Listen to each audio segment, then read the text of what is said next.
अक्सर जब भी भारतीय समाज की बात होती है तो एक शब्द जाति जरूर आता है। लेकिन सोचिए, क्या हो अगर ये शब्द, ये कॉन्सेप्ट ही पूरी कहानी ना बताता हो। आज हम एक नई किताब के जरिए इसी गुत्थी को सुलझाने की कोशिश करेंगे, जो कहती है कि हम शायद एक बहुत बड़ी गलतफहमी के शिकार हैं। देखिए, जाति व्यवस्था या कास्ट सिस्टम सुनते ही हमारे दिमाग में क्या आता है? एक ऐसी चीज जो पत्थर की लकीर है, सदियों से चली आ रही है, बिल्कुल वैसी की वैसी। पर क्या ये सच है? क्या ये तस्वीर वाकई सही है या फिर कहानी कुछ और है? और यहीं से इस पूरे विश्लेषण की शुरुआत होती है। इस किताब का मूल तर्क ये है कि सारा कन्फ्यूजन इसलिए है क्योंकि तीन बिल्कुल अलग-अलग कॉन्सेप्ट्स, वर्ण, जाति और कास्ट को एक ही मान लिया गया है। उनको आपस में मिला दिया गया है। तो चलिए, इस पूरी कहानी को हम 5 हिस्सों में समझेंगे। पहले देखेंगे इन 3 शब्दों की कहानी, फिर समझेंगे कि मूल सामाजिक ढांचा कैसा था, फिर देखेंगे कि वर्ण से कास्ट तक का सफर कैसे तय हुआ, कुछ आम दावों की पड़ताल करेंगे और आखिर में बात करेंगे कि आज ये बहस क्यों इतनी जरूरी है। ठीक है, तो सबसे पहले इन 3 शब्दों को ही समझ लेते हैं, क्योंकि सारी कहानी की जड़ तो यही है। तो इन तीनों में फर्क क्या है?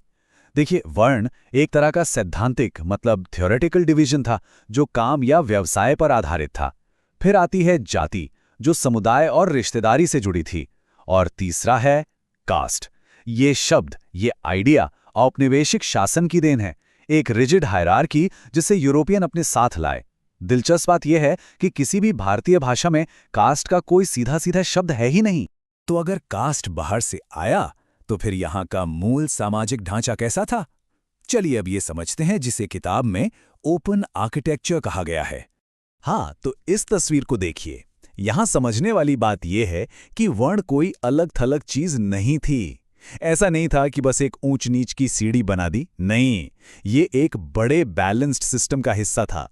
इसमें आश्रम यानी जिंदगी के अलग अलग पड़ाव और पुरुषार्थ यानी जीवन के लक्ष्य, ये सब जुड़े हुए थे।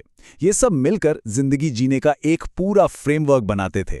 मतलब ये सिस्टम किसी इंसान की पूरी लाइफ को देखता था, ब्रह्मचारी यानी स्टूडेंट लाइफ से लेकर फिर गृहस्थ बनकर समाज में योगदान देना, और फिर धीरे धीरे जिम्मेदारियों से मुक्त होकर वानप्रस्थ और सन्यास की तरफ बढ़ना। तो फोकस सिर्फ सोशल रोल पर नहीं था, बल्कि किसी व्यक्ति के स्पिरिचुअल डेवलपमेंट पर भी था। और देखिए, पहचान सिर्फ वर्ण से नहीं थी, ये बहुत जरूरी बात है। जैसा कि इस डायग्राम में दिख रहा है, किसी भी इंसान की पहचान कई चीजों से बनती थी। उसका कुल देवता कौन है, ग्राम देवता कौन है, वो किस इलाके से आता है, परिवार में उसका रोल क्या है, इन सबसे मिलकर एक बहुत ही रिच और डाइवर्स सोशल फैब्रिक बनता था। कोई एक सिंगल रिजिड लेबल नहीं था। तो सवाल ये उठता है कि ये जो फ्लेक्सिबल सिस्टम था, वो आज हम जिसे जानते हैं उस कठोर स्ट्रक्चर में बदला कैसे? चलिए अब इस बदलाव की कहानी को समझते हैं। ये टाइमलाइन इस बदलाव को बहुत अच्छे से दिखाती है।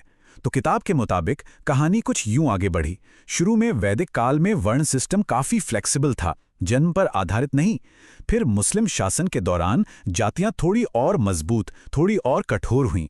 लेकिन जो सबसे बड़ा, सबसे निर्णायक बदलाव आया, वो था यूरोपियन कॉलोनियल पीरियड में, जब कास्ट को एक फॉर्मल जन्म आधारित हायरार्की बनाकर थोप दिया गया। ये तुलना देखिए, इससे पता चलता है कि बदलाव कितना बड़ा था। किताब का तर्क है कि औपनिवेशिक काल में उस चीज को ऑफिशियल बना दिया गया जो पहले थी ही नहीं, यानी जन्म आधारित सिस्टम। एक फ्लूइड सोशल स्ट्रक्चर को एक रिजिड और फॉर्मल हायरार्की में कैद कर दिया गया। और ये बात इस कोट से और भी साफ हो जाती है, जो इस किताब के सेंट्रल आइडिया को बताता है कि कास्ट शब्द और इसका जो पूरा आइडिया है एक नस्ली ऊंच नीच का, वो भारत का था ही नहीं। इसे यूरोपियन अपने साथ लाए और यहाँ के समाज पर लागू कर दिया। चलिए अब इस किताब के कुछ सबसे, कह सकते हैं, चौंकाने वाले तर्कों पे आते हैं। ये वो तर्क हैं जो उन कहानियों को चुनौती देते हैं जो हम सब ने सुनी हैं। मिसाल के तौर पर एक आम सोच क्या है कि शूद्र वर्ण हमेशा से शक्तिहीन था, हमेशा से दबा कुचला रहा, है ना? लेकिन क्या इतिहास भी यही कहता है? किताब के मुताबिक इतिहास तो कुछ और ही कहानी बता रहा है।